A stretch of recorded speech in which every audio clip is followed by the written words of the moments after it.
As a black man, I sit here and think about the virus, racism and systemic racism and how it's plagued our society and our communities. Black leaders before I was born stood up, fought, and sacrificed so us black people could have the same rights as anyone living in this country. These leaders showed strength, compassion, assertiveness, love, and a selfless heart as they fought for us to have equal rights. See, I'm grateful for these leaders, as they went through a lot more than I have. Now, I have dealt with racism, and I still do, quite a bit of occasions, more than I can talk about today.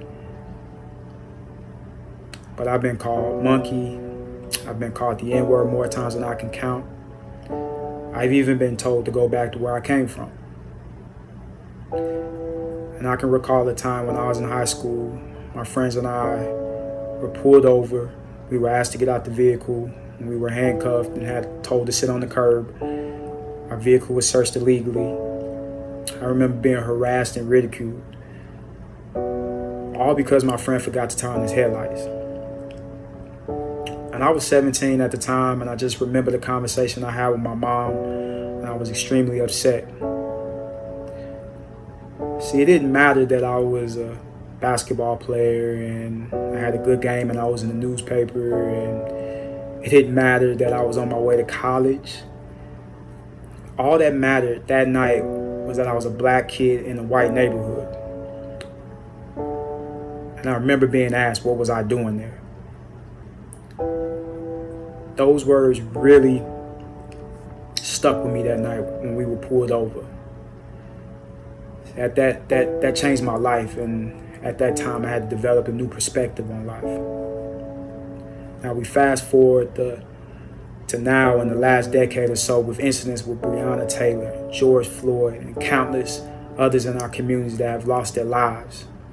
And the manner of how they have lost their lives really made me question how much have we really progressed.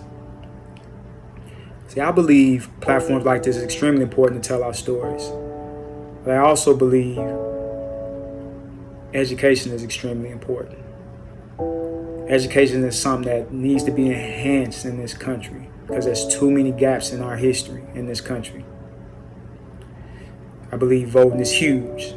Educating yourself on the process, educating yourself on who you're voting for and what they stand for and what policies they're going to put in place that's going to make real change. I believe change will come with educating ourselves because miseducation has plagued the society for far too long. We spoke with our team and we really discussed with our young women about how powerful their voices are and encouraged them to use their voices more. It was really encouraging and was really proud to see a lot of our young women participate in protests and even organize their own protests in their hometowns. I believe there's a lot of key components and necessary actions that needs to take place to make change. But I do believe telling our stories, raising awareness, and one important factor is having our allies continue to educate themselves on how Black people have been treated in this country and how they are continually being treated in this country. I believe will raise the level of empathy to the point where they want to be a part of real change. And I believe that can lead to a plan orchestrated to change legislation in this country for the better.